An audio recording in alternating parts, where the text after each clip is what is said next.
TRS BJP నేతలు కావాలనే విమర్శలు చేస్తున్నారని మంత్రి కొండా సురేఖ అన్నారు. మైనార్టీలకు 4% రిజర్వేషన్లు ఇవ్వడం తప్పుగా కిషన్ రెడ్డి మాట్లాడుతున్నారని మండిపడ్డారు.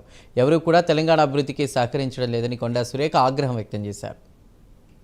ఈరోజు అంత సైంటిఫిక్గా అంత పగడ్బందీగా బీసీ కులలో జరిగిందని చెప్పుకోవడానికి మేము గర్వపడతా ఉన్నాము.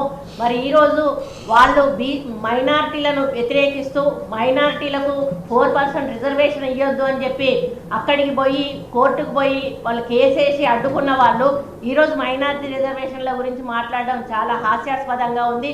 వీళ్ళెవరు చెప్పకముందే మేము ఆనాడు రాజశేఖర రెడ్డి గారి హయంలో ఆ రోజు 4% 5% ఇస్తే కోర్టు 1% తగ్గించి 4% రిజర్వేషన్ ఇవ్వచ్చు అని చెప్పితే ఈరోజు ఆ విధంగా మేము వెళ్తా ఉంటే దాన్ని కూడా వక్రీకరించి స్టే తెచ్చి అన్యాయంగా ఇస్తున్నారు అని అంటే 4% మైనారిటీలకు ఇవ్వడం తప్ప అని చెప్పి కిషన్ రెడ్డి గారిని నేను ప్రశ్నిస్తూ ఉన్నాను. మళ్ళీ ఆయన మైనారిటీలకు అన్యాయం జరుగుతుందని మాట్లాడడం ఏదైతే ఉందో ఇది ద్వంద్వ వైఖరి కనిపిస్తూ ఉంది. మరి ఎక్కడా కూడా ఈరోజు బీజేపీ వాళ్ళు కానీ టీఆర్ఎస్ వాళ్ళు కానీ మాట్లాడి